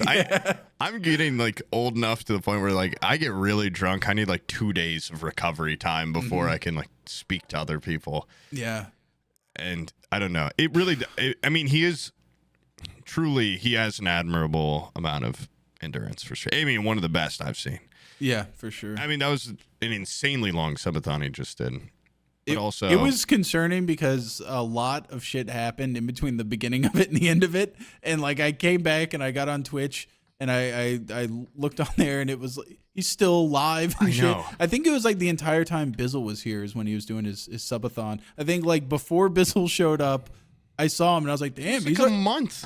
Yeah, I was like, he's still going. And then like Bizzle came and left. And it felt like an eternity, and I got back on Twitch, and I think he was still live. And he's like, Subathon, day 31. Holy shit. I would see it, and it would be like 2 hours. I'm like, okay, I'll probably end like today or tomorrow. And then a fucking week later, I'm like, Jesus Christ, dude. Yeah. The cameras while you're sleeping, what if I shit my pants in the bed? Like, I've never shit the bed. I just know something would happen. I'd get a night terror or something, or I'd forget and I'd start slow jerking it or something.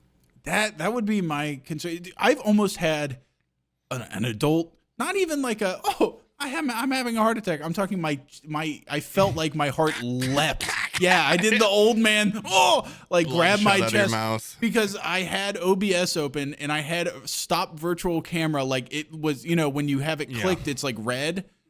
And so I thought it was like streaming or recording or something. And I thought I was live in some capacity. And we had done a podcast, fucking camera was on. And I was jacking off, mid-jacking off on my computer. And I see it. No! Yeah. And I was like, this is a wide angle camera. Yeah. And so, Bone probably in view and everything. Yeah, I was horrified. I would hope. A lot of people going like, I'm trying to. You don't put that fisheye. There'd be a little bit of tip in there somewhere. What's he doing? You can play it off. He's trying to pick something up with the tweezers. Yeah.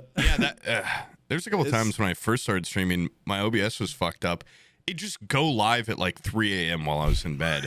And my friend would text me, like, you're streaming right now. Camera on, everything. Of just my dorm room. Like, thank God I was so afraid of women and never got laid or anything. And it was really hard to jerk off because you have a roommate. Or else I might have gotten in some real trouble. Hold on. Your, internet's cutting out. No, it's not. It's coming back. It's slowly coming back. You're like 1 pixel. What's funny is when it does that, it does like a... it fucks with your voice. It runs it through like a little... Yeah, you go like... But I remember Sir Winter. Yeah, it's back now. It sounds great. Sir Winter, when he first started streaming, that was like when a lot of people were... trying to figure out, like, OBS wasn't so widely used. Yeah, there was like a Streamlabs or something is what I used. Yeah, there was like a bunch of of different like weird shit going on. I remember he thought he was finished streaming. He raided somebody and he was still live. Dude, that's the scariest thing is that you have to stop streaming after a raid. I've forgotten that a couple times. And he like opened up Facebook and went through his DMs, and his friend had DM'd him just a picture of a cock and balls. And so he just opens up like the worst thing you want to fucking see. Jesus Christ. Yeah. But, you know, that's like the first thing you do after a stream, you know? You just done so much work, you got to reward yourself. A little, I normally weep. Is that your calm down? Swift fucking saw me when I raided someone. I'm like, all right, bye guys, see ya. And then he's like, dude, like that was scary. No, I just immediately was like, oh my fucking God. Like my fucking eyes are like, oh. I'm like, oh shit, I'm still streaming. Dude, turn it off. Like it deflates you. It personally, me, I'm kind of an introverted person. Like after doing a stream, like I just feel like it's a lot. My batteries are completely drained. Yeah. And it sucks. Especially like if I'm streaming with other people, I feel like I'm better like bouncing off, energy and stuff. And then when it's just you and you're like the fucking one-man juggling, Carrot Top show without any of his skill or hair. And then when it's over, I'm just like I just let out all the farts I've been holding, all the hot gas. My camera steams up. And it's deflating. It's like those old weed commercials. Like, I don't know. But what's weird is like an actual like social event is much less draining than a solo stream. A solo stream can be so draining. It's one of the bravest jobs. It is. They sacrifice so much. It's like working at Kent. It is, yeah.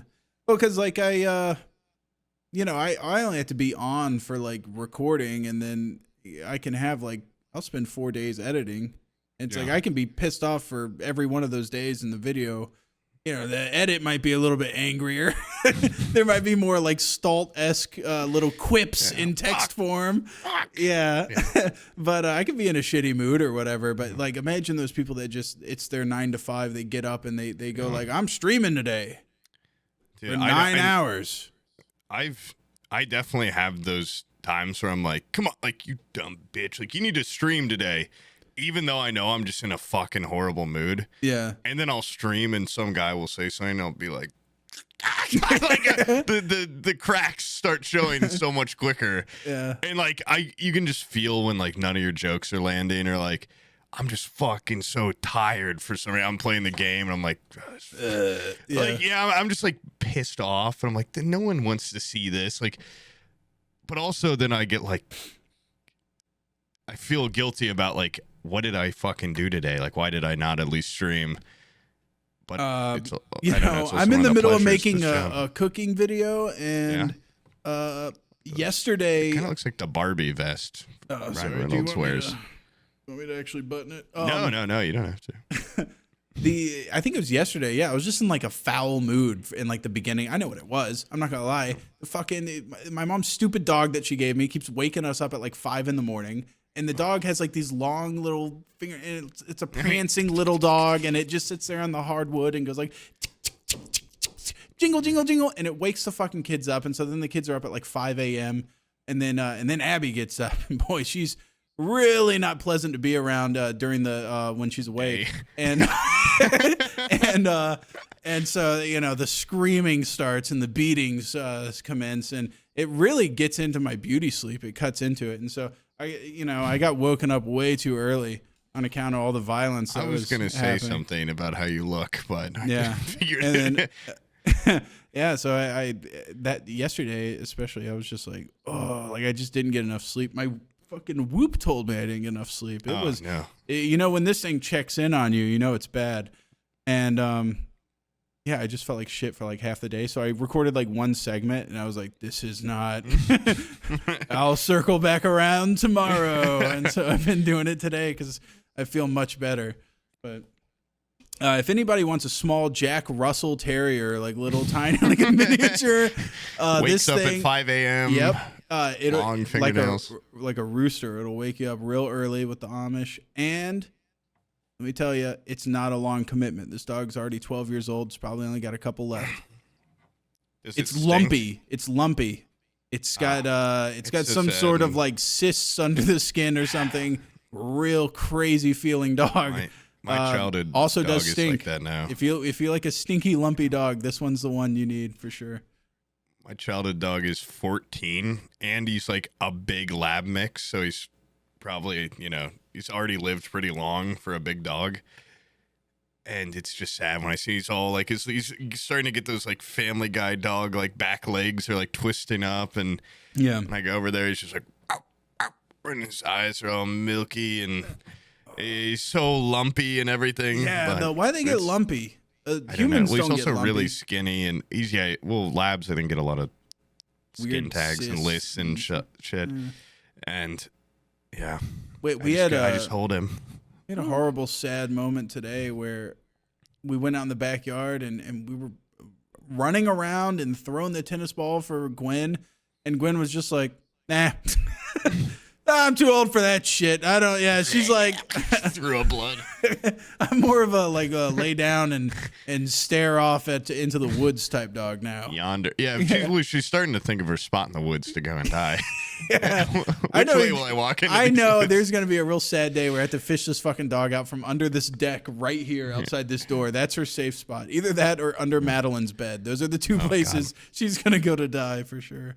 Won't notice till it starts stinking. Yeah. That is a weird mentality though, that dogs they don't want to be near their loved ones. It is like a very private thing that they go off and do. Is that like the opposite of an elephant graveyard, or is that what they do too? Or do they go in groups and die? They go off to the place, I think. Yeah. There's like this is kind where of like a dog. Yeah, they go off to do they just the got business. more set. Yeah. Yeah, they have a. That's like cool. the communal deck that they crawl we talked under about this and before. die. It's a very courteous thing to do to not just die under your desk. Yeah. But to go off away. Off and away. I did see a great video where this guy was doing like chatterbait. He was like a 80-year-old dude jacking off on camera, and he just dies like right there on webcam. Full ass naked. Not where I thought this was going at all, but he's just sitting there like jacking off, and he just goes like, "Whoa."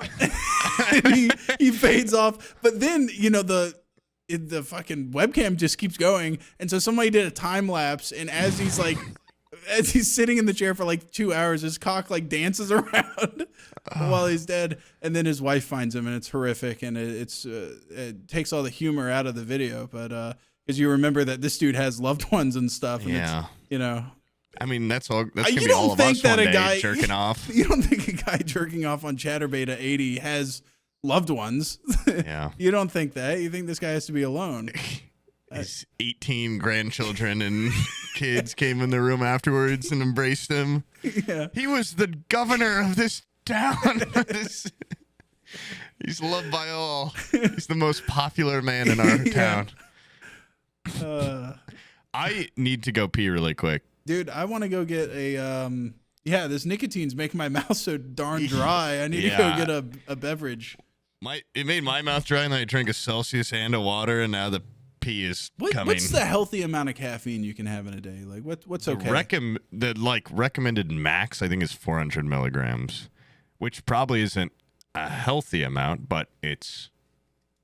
How do you see? I had someone telling me that the other day. They're like, no, the recommended amount of caffeine is 400 milligrams. I'm pretty sure that's the recommended maximum amount you should have in a day. Yeah. It's normally near these are 200. 200? It's by the nutrition facts at the bottom. So I've had a double shot of espresso this morning, and then I had one of these. You're probably nearing it, but I mean, I've drank like 3 or 4 of these in one day, and I. Yeah, but you have a youthful heart. I also have just had a caffeine addiction since like 7th grade. I drink a lot of caffeine, so yeah, I have a tolerance built up. You know, so you. I heard to stay of healthy that. And have more. I was so concerned that 19-year-old kid drank. It was a large soda pop, and then he had a latte from McDonald's, and then he also had a Monster Energy drink. And he died. He had a heart attack and died. Jesus. And I was thinking, oh, that's horrific. That if it happened to this young, youthful 19-year-old heart, it would probably happen to mine. And then I remembered he probably never drinks caffeine. That was probably his probably had like 3 I coffees don't in think his that's life. a starter caffeine order. Yeah, I think this guy discovered what crazy. caffeine was last week. Yeah, Like he This definitely shit's doesn't have awesome. the tolerance that we have. Hopefully, right? Yeah. Yeah, Yeah, surely. we'll be all right. We'll be all Uh, right. All right, That be right kid back. was just a crazy kid. What's up? Hey. What are you doing? Hey. That was good. I just had some time of reflection and pure silence. Yeah. It was I heard nice. you It was- talking while I was peeing, so I think it was whatever you're saying was very loud. Oh. Were you just screaming into the void? It was a little bit of both. Yeah. It was just kind of chilling. What is that? It's a Vienna little sausage? Slim Jim type thing. Oh, okay. I have one in my moments of reflection. I was thinking that I wore this jacket yesterday because I've had this for a couple of years. I got like a Goodwill or something and forgot about it.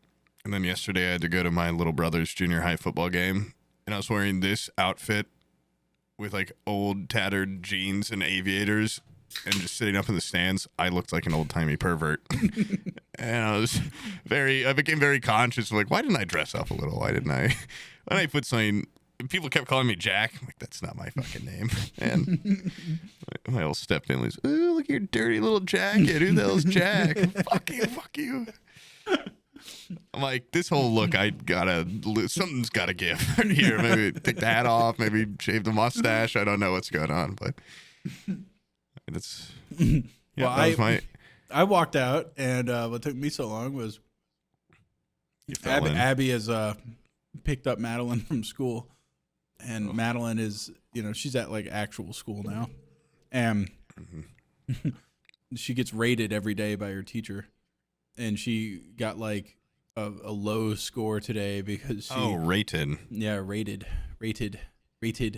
Yeah, it's with a T, but go on. She got rated today. When you tell a streamer she got rated, I'm thinking her teacher's got clout or something, okay? And she's throwing some viewers at her, but I see. I kid now, my child's career surpasses mine with just one raid. Easy. No, apparently she's like a little shit in school or something. Oh. I said, "Wow, imagine.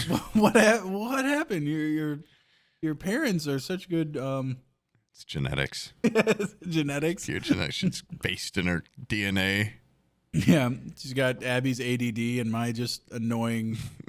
Teachers always were just annoyed by me. Annoying. Yeah. You're annoying. They're like, you're fucking just disruptive and the most like shit that you just can't call me on type stuff.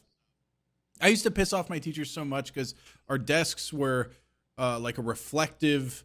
They had like a sheen to them, and I don't know, some like mold injected bullshit plastic. And I used to sit there with my eraser on my pencil, and I would draw on the desk. Eraser shavings. And like, yeah, if you if you looked at it where the light hit it and it was reflective, you could see everywhere that I had drawn with the eraser.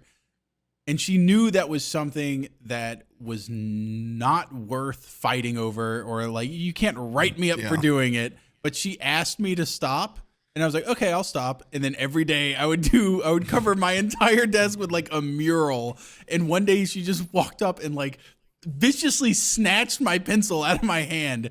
And she's like, just stop. No, you did that in front of the whole class. You made an enemy, buddy. I fucking drew on everything with my little, like, who freaks out about stuff like that? Well, you know what she should have done? She should have made you eat the eraser in front of the whole class.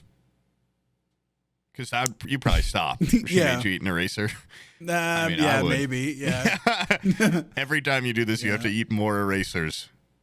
You know what sucks is, well, she was a teacher for a bunch of middle schoolers, and she was showing us like, it was like a video about like the Rwandan genocide or something like that, and she primed us in such a horrific way, where she said like, don't. It was like right after this village had discovered the crimes that were done against them or something like that, and they had just discovered like the mass grave, and she paused right before, and she goes, "Nobody in this class should laugh at this next part. What we're about to show is say that to a bunch of is grieving. It's someone's natural response to grieving. Do not laugh at it.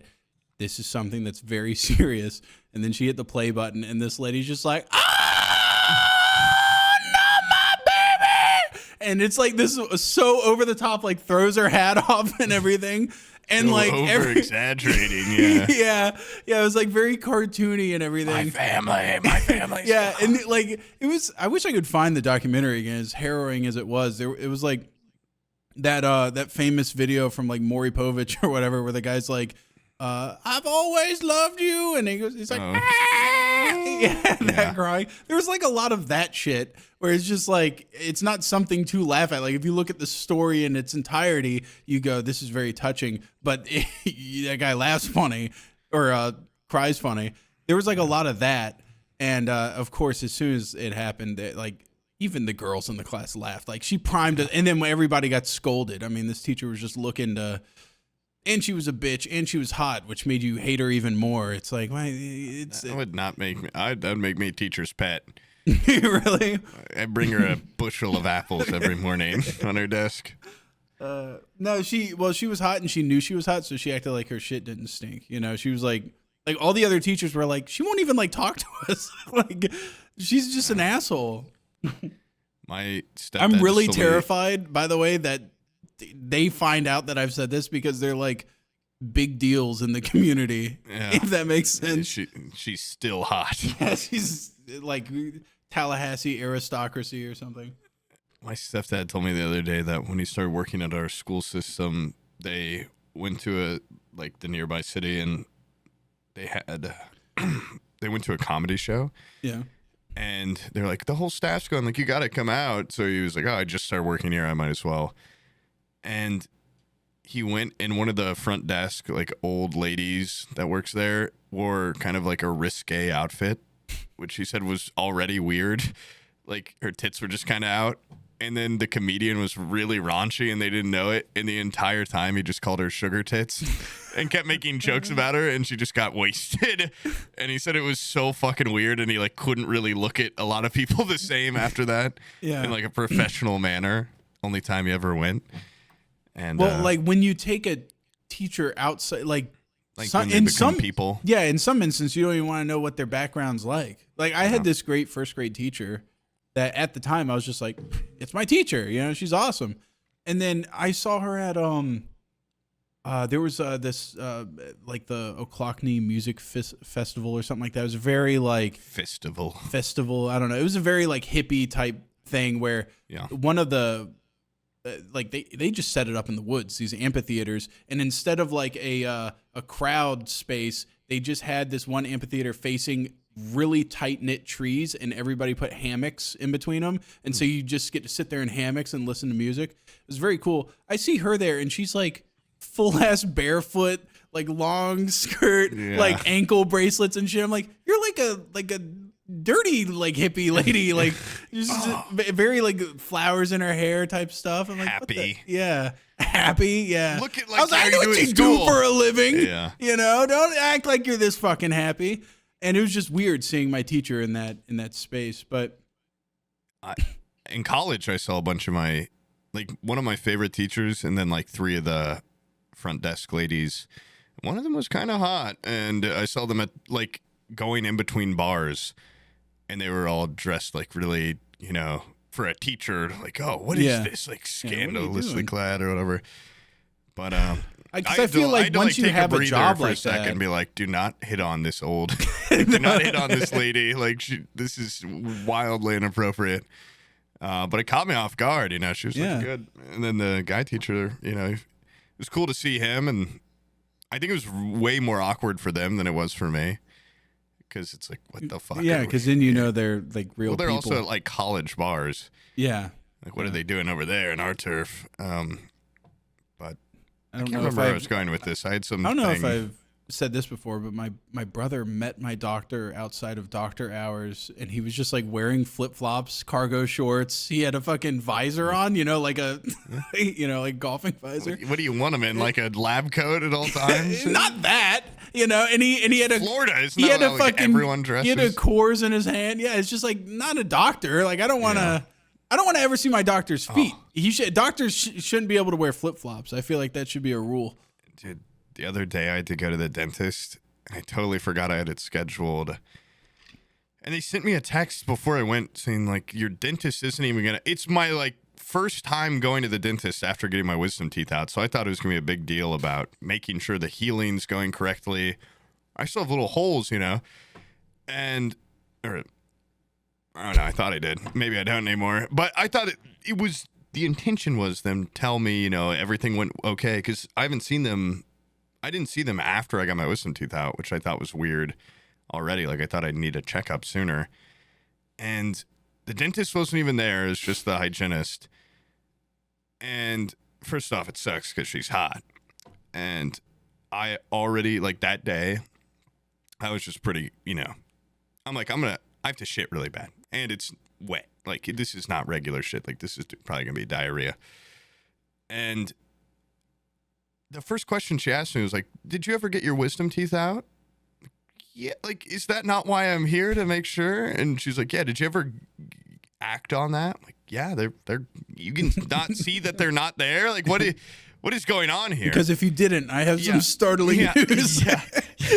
They're gone. Somebody has stolen it was them. just like, I'm not going to go to the dentist now for another year and not see my dentist who's, you know, it was just weird. I already hate going there. And the whole time, you know, the lady's like prodding around my mouth and asking questions that you can't really answer. It's just an uncomfortable experience. But also, I was like kind of concerned about, because every time I tensed up, I'm like, honestly, this shit might just slide into my pants at some point. And then at one point, I like really tensed up my legs. Also, I didn't. Okay, I'm a grown man, but at a point I was like, this would be a really bad situation to get a boner in, because I'm just in like these tight jeans, and then if I get a boner, like, that's just incredibly inappropriate and awkward. And also my dick gets huge, so like she's gonna see it. And I was like tensing my legs up, you know, like, be cool, be cool.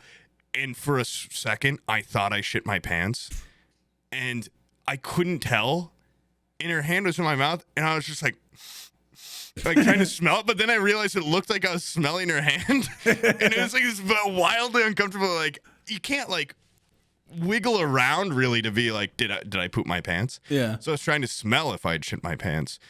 I couldn't tell, and I was frozen with fear, but fully aware that if I had shit my pants, I mean, the only option from that point is just get up, be like, excuse me, leave, go to never go back to that dentist office.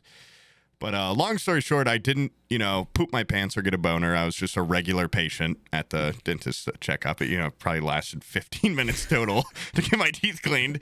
And also the whole time she's like, you have excessive bleeding. Like, do you floss? I'm like, yeah.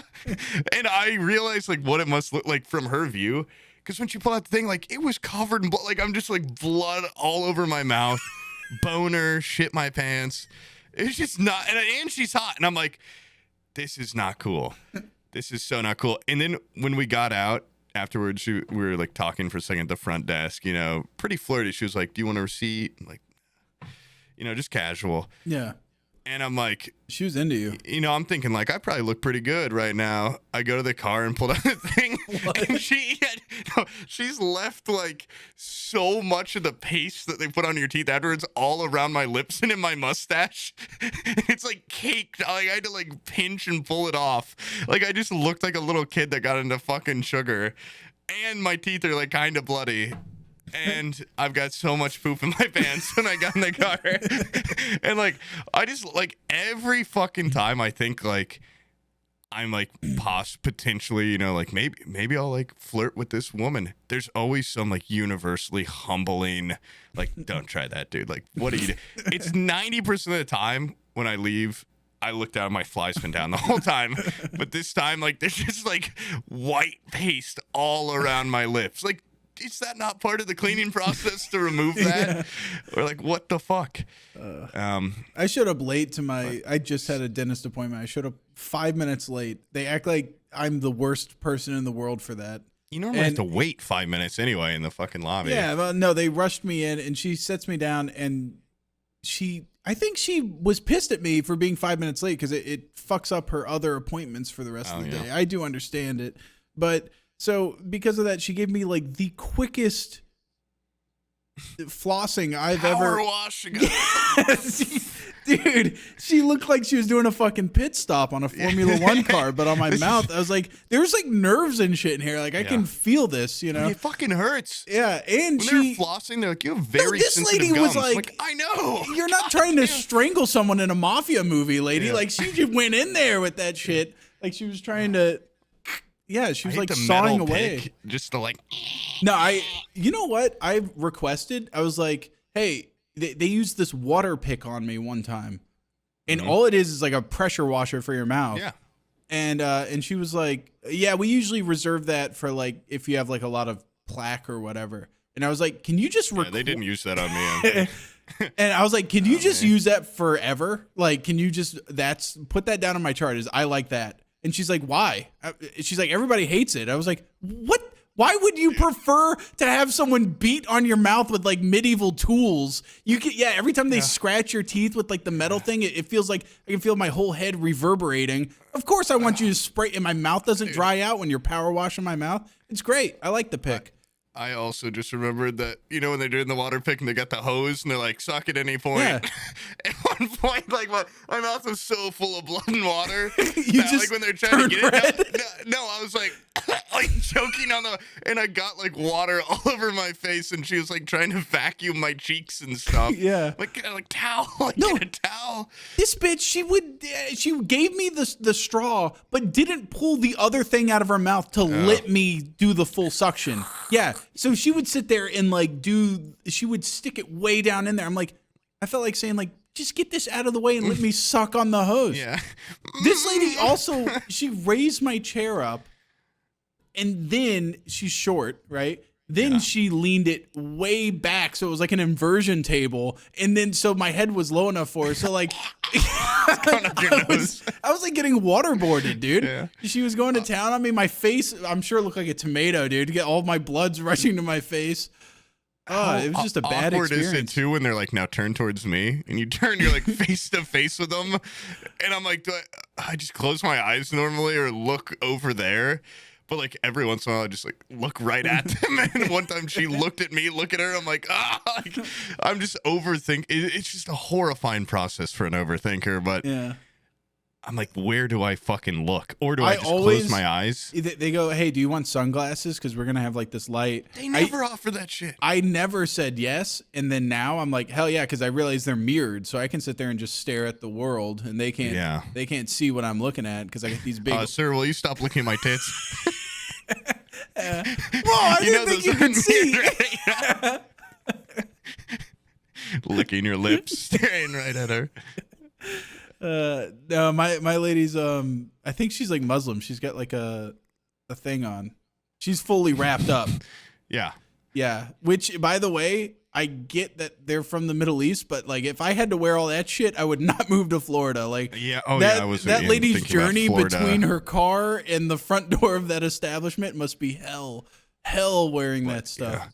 Yeah, see, it's more of a dry heat in the Middle East. Yeah, no, I get it. You see those guys out there in the white robes with the little thing with the rope around their head and everything. That looks so like flowing out there in the dunes.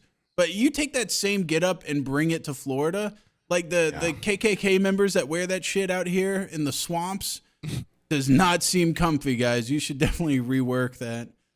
Get something a little bit breathier. They should get arm cut off sleeves. Yeah, like this. Where's something classy like this?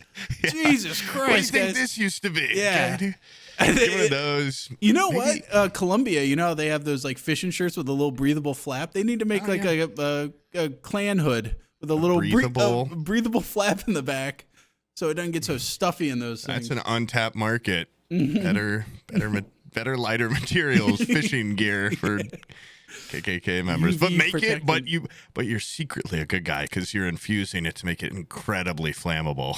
So if they accidentally touch it with a tiki torch or whatever, they just fucking go off.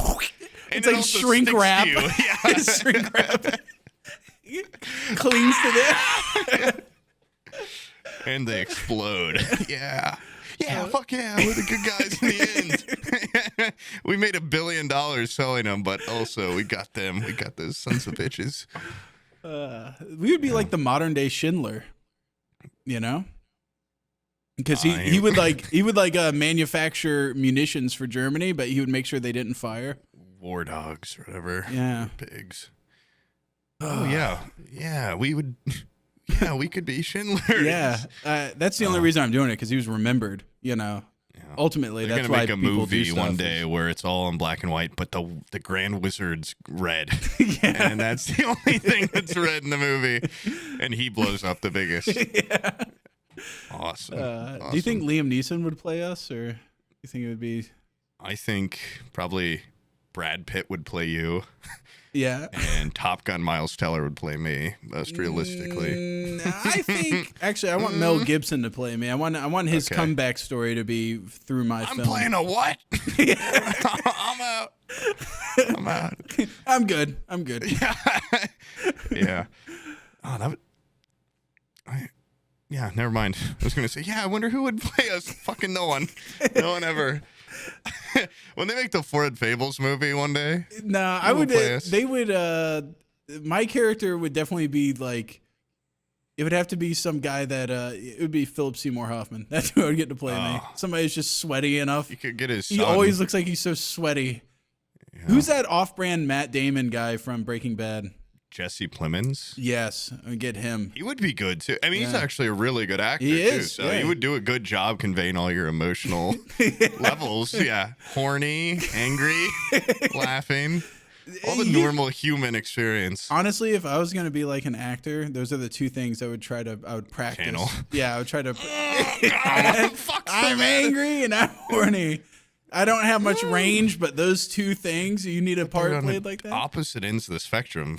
No, for me, they're on the same. They're both on the rage end of my spectrum. And hungry. Yeah, I'm hungry. I'm either docile and not horny, or angry and very horny. Those are my two modes. Really good, like Charlie Chaplin type actors, where it's just like, miming and stuff and no words. Where we don't talk. Where we don't it's talk. Like our but one we can convey talent. our emotions. Like, you're gonna turn us. You're gonna degrade us all the way down to fucking silent film era people. We would be great silver screen Dude, stars. I tried to do one Buster Keaton stunt, and I'm gonna get my arm torn out of its socket. Have you seen that? Falls on you and crushes you. Yeah. I would not be on my X on the floor. That scene where the train comes by and he grabs he grabs it and gets whipped. Yeah. My arm would just. I would be left standing in the street. My arm would be dragging behind the fucking trolley. They can't hear your screams, so they just see you like. And then it does the title card. And it says, "Ouch!" my fucking arm. My fucking arm's gone. God. Yeah, I guess that is like the worst fucking gig for a podcaster. But you just never talk again. Dude, that doing stuff like that though, like a lot of those do your own stunt type people, like Houdini and even Charlie Chaplin and Eagle Knievel. Yeah. Those people incredibly athletic for a time where being going out to a gym, they were just like, get the hip shaker. And they're like, drink this radium to cure your liver and stuff. Like, they just had such weird shit that breathing in ether calms your nerves or whatever. Like, they didn't know what the hell they were doing. And so it's just impressive that anybody put on any amount of weight in terms of muscle, Like old-timey bodybuilders. Yeah. They're just weird shit. Big bellied. Big awesome tits. I saw actually those guys, but that was before the bench press was invented. So all those old crazy bodybuilders, you actually look at them, their backs and their arms would be huge, and then they would have no pecs. Yeah, which is weird. It gives you kind of that guy's like a dock worker type aesthetic. Like, that guy could fuck you up in a fight because he's not the build I'm going for. That's a cool build, honestly. Everybody wants the chest out look, but I think if you're shredded everywhere but your chest, you look like you could fuck somebody up in a different way. Yeah, it looks more practical. I'm really good at swinging things around my head. You can do a lot of that motion. I'd be scared of someone that knows how to do that for sure. Big fucking fish hook on a rope. That'd be scary. There was I was watching some video that, once again, I got dragged into like the stupid fitness YouTuber realm, and I watched this video that was like, how much do steroids actually help you? And there's been some clinical trials where they gave just like random Joe Schmoes, like 600 milligrams a week, and they would say like, take this, but don't work out. Just take the testosterone, don't work out. And there was people over like a course of 30 weeks, they would put on more muscle than someone that just works out naturally for 5 years would be able to accumulate in that given time. And it's like, fuck, like we should do a cycle. Yeah, fuck that, dude. I feel like just getting on testosterone and not even moving out of my desk and just I think it would kill Lettuce if I got bigger than him without ever working out. If they just pumped me with some Jekyll and Hyde shit and I died at 40. I probably medically just need some testosterone. But, okay, well, hear me out. I'm pretty proud. My puberty is fully kicking in. My late life puberty. Yeah. I'm getting some chest hair. Whoa. Well, I mean, before it was like 6. Yeah. Now it's like 18.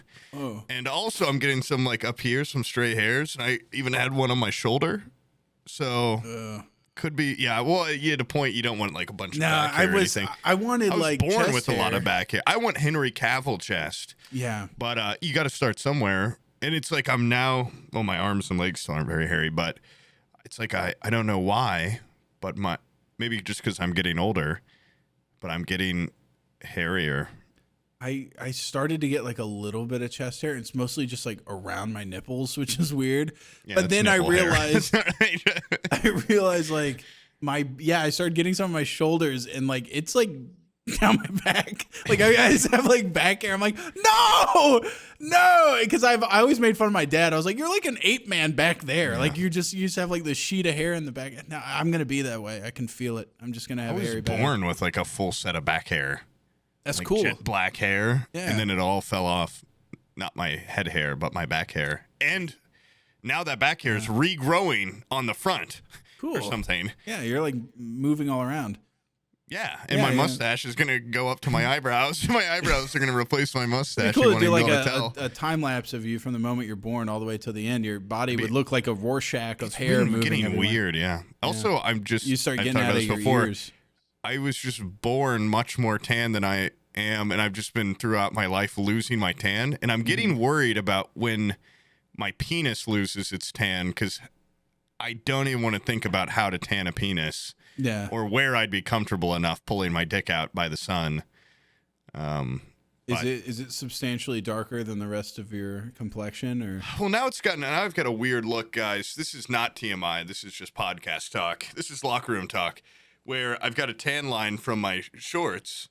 And then your dick retans? Yes. Well, like that area is much tanner than my top thighs and like low belly. So naked poob looks like a Neapolitan ice cream. Like you have a different I have very staggering tan lines, and I don't know why. But I used to it was just all one thing. And then I got in a basement for like 20 years, and now it's just slowly degrading or something. But I am interested to see what my penis will look like in 20 years' time. Yeah. Mine's going to look a lot sadder, I bet. I doubt you're going to look at it and be like, damn, that's... Yours is going to get tanner and tanner. Mine will become pale. Disgusting. Yeah. Good stuff. Anyways, you want to call it here? Sure. All right. I don't care. Yeah. Now I'm thinking about my penis. Now I want to go jerk it off. Yes, we all have plans before 5. Episode 100. Yes, Woo! We did it.